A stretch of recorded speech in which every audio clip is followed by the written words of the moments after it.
Hello students. 2023 की जो G20 की मीटिंग है वो इंडिया के द्वारा न्यू दिल्ली के अंदर ऑर्गेनाइज की गई और इस मीटिंग के अंदर ही जो न्यू दिल्ली डिक्लेरेशन है उसे अडॉप्ट किया गया। तो मीटिंग के क्या इंपॉर्टेंट आउटकम रहे, क्या इंपॉर्टेंट डेवलपमेंट रहे, उन सभी के बारे में हम डिस्कस करेंगे।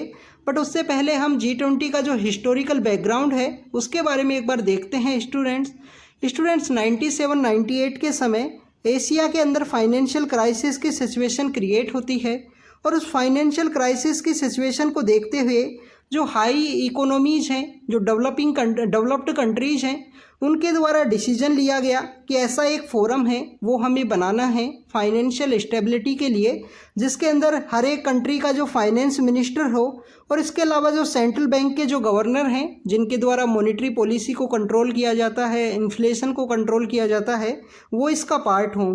तो इसी तरीके से जो G20 फोरम है उसे बनाया गया। G20 फोरम के अंदर जो हाईली डेवलप्ड कंट्रीज़ हैं उन्होंने तो आपको इसका पार्ट रखा ही, साथ ही साथ जो डेवलपिंग कंट्री हैं, जो इमर्जिंग इकोनॉमीज़ हैं, उसको भी इसका पार्ट बनाया।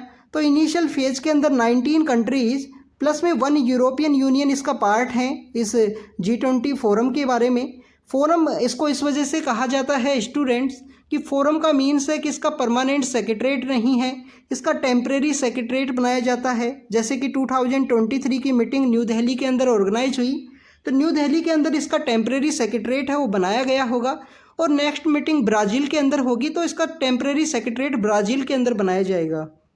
अगर हम G20 की फर्स्ट मीटिंग के बारे में बात करें स्टूडेंट्स, तो पहली मीटिंग जर्मनी के अंदर ऑर्गेनाइज की गई थी G20 की, और 2008 के समय यहाँ पे जो finance minister and the governor जो हुआ करते थे सेंट्रल बैंक के, उनसे एलिवेट करते हुए उन्हीं को भी पार्ट रखा मीटिंग का। बट जो हेड ऑफ द स्टेट हैं, जो पॉलिटिकल लीडर्स हैं, उनको 2008 का जो फाइनेंशियल क्राइसिस के बाद में मीटिंग हुई उसके अंदर उनको ऐड कर लिया गया 2008 के समय। तो स्टूडेंट्स ये G20 का पार्ट है। G20 के अगर हम कंट्रीज़ जो 19 कंट्रीज़ प्लस में यूरोपियन यूनियन है उनका जो कंप्लीट ग्रुप है उसकी स्ट्रेंथ के बारे में अगर हम बात करें तो स्टूडेंट्स वर्ल्ड का जो 80% GDP है उसको ये ग्रुप प्रेजेंट करता है। वर्ल्ड का जो 80% GDP है उसको ये ग्रुप प्रेजेंट करता है।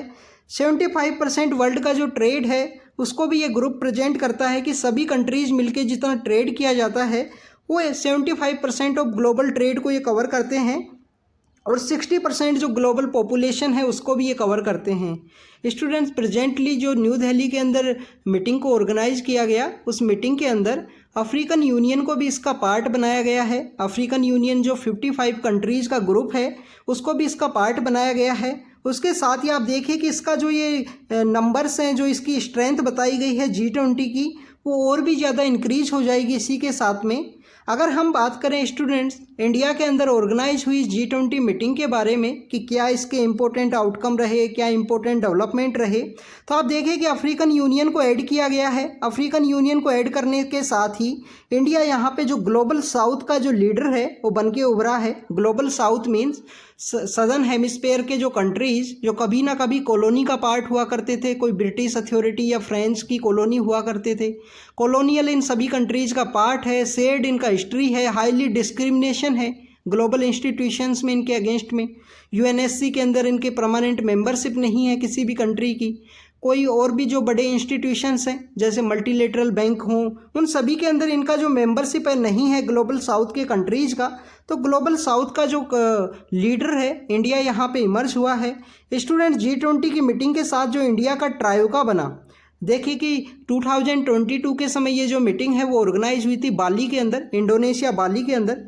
इंडिया के अंदर ये मीटिंग ऑर्गेनाइज हुई है और नेक्स्ट मीटिंग होगी ब्राज़ील के अंदर। तो आप देखिए कि यहाँ पे एक ट्रायोका बना है G20 के जो साउथ के जो कंट्रीज़ हैं ग्लोबल साउथ के, उनका एक ट्रायोका बना है। तो ग्लोबल साउथ की जो वॉइस है उसे न्यू दिल्ली कंसेंसस के अंदर रेज किया गया, उसको यहाँ पे उठाया गया। इसके अलावा जो मीटिंग ऑर्गेनाइज हुई है वो भारत मंडपम के अंदर उस मीटिंग को ऑर्गेनाइज किया गया। भारत मंडपम का जो इंडिया में आपको 12th सेंचुरी के एक सेंट हुआ करते थे, फिलोसफर एंड सेंट हैं भास्वना के द्वारा अनुभव मंटापा है उसे इस्टेब्लिश किया गया था। उसी अनुभव मंटापा से इस भारत मंडपम को लिया गया है। भारत मंडपम के अंदर जो कल्चरल सिग्निफिकेंस है वो भी आपको देखने के लिए मिलता है। भारत मंडपम के जो आउटर साइड में आपको नटराज की जो स्टैचू है वो लगाई गई है, जो कि चोला एम्पायर के समय काफ़ी इम्पोर्टेंट हुआ करता था इंडिया के अंदर।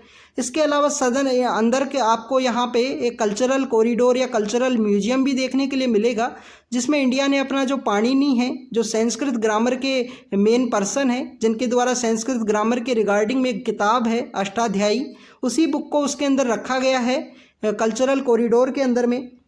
इसी G20 की मीटिंग के दौरान में जो न्यू दिल्ली कंसेंसस है या डिक्लेरेशन है, उसके समय ग्लोबल बायोफ्यूल अलायंस को यहाँ पे लॉन्च किया गया, जिसको काफ़ी सारे कंट्रीज़ ने ज्वाइन किया है। 9 कंट्रीज इसके पार्ट बने हैं। 2 कंट्रीज़ को ऑब्जर्वर स्टेटस भी दिया गया है इस ग्लोबल बायोफ्यूल अलायंस के अंदर में। ग्लोबल बायोफ्यूल अलायंस का मेन मोटिव यही है कि जो 20% इथेनॉल है उसका ब्लेंडिंग किया जाए फ्यूल के अंदर में, जिससे कि क्लीन जो फ्यूल है, क्लीन जो एनर्जी है, सस्टेनेबल एनर्जी लोगों तक पहुंचे, ग्लोब के अंदर सभी लोगों के पास में। यहाँ पे एक नया जो स्पाइस रूट है उसको भी डेवलप किया गया, मॉडर्न स्पाइस रूट को, जिसको नाम दिया गया है India middle east Europe economic corridor. तो ये कनेक्टिविटी के रिगार्डिंग में या चाइना का जो बेल्ट एंड रोड इनिशिएटिव है उसको काउंटर करने के रिगार्डिंग में एक इम्पोर्टेंट यहाँ पे कॉरिडोर है, उसे डेवलप किया गया है। इंडिया मिडिल ईस्ट को यहाँ पे कनेक्ट किया जाएगा सी रूट के थ्रू, फिर आपको रेल रूट के थ्रू देखने के लिए मिलेगा। तो सी और रेल रूट यहाँ पे इस कॉरिडोर का पार्ट है। इसके साथ ही G20 की जो सैटेलाइट है उसको भी लॉन्च करने की बात की गई है। मल्टीलेटरल डेवलपमेंट के अंदर रिफॉर्म की बात की गई है। जो क्रिप्टो करेंसी है उसको रेगुलेशन की बात की गई है G20 फोरम के अंदर में। और इसके अलावा स्टूडेंट्स, अगर हम बात करें कि इंडिया के द्वारा जो मिलेट्स हैं उनको यहाँ पे प्रमोट किया गया G20 की इस मीटिंग के अंदर में, तो ये G20 के इम्पोर्टेंट आउटकम रहे हैं। इसके अलावा स्टूडेंट्स, अगर हम बात करें ट्राइका के बारे में हमने डिस्कस किया, नेक्स्ट मीटिंग ब्राज़ील के अंदर होगी। इसके साथ ही आपको G20 के बारे में पता होना चाहिए कि G20 में एक शेरपा कॉन्सेप्ट भी होता है। शेरपा कॉन्सेप्ट क्या है कि behalf of the leader, any political leader जो हैं उनके बिहाफ पे जो पर्सन्स यहाँ पे नेगोशिएशंस करते हैं लीडर्स की मीटिंग से पहले, उन्हें शेरपा कहा जाता है। इंडिया के जो शेरपा हैं G20 के अंदर वो हैं अमिताभ कांत, जो पहले नीति आयोग के हेड हुआ करते थे। तो this is all about the G20 meeting of India. India के अंदर जो मीटिंग ऑर्गेनाइज हुई उसके जो इंपॉर्टेंट आउटकम है, अफ्रीकन यूनियन को ऐड किया गया है, ग्लोबल बायोफ्यूल अलायंस को लॉन्च किया गया है, और इंडिया मिडिल ईस्ट जो यूरोप का इकोनॉमिक कॉरिडोर है उसे यहाँ पे डेवलप किया गया है। मीटिंग ऑर्गेनाइज हुई है भारत मंडपम के अंदर में। तो thank you students, thank you very much.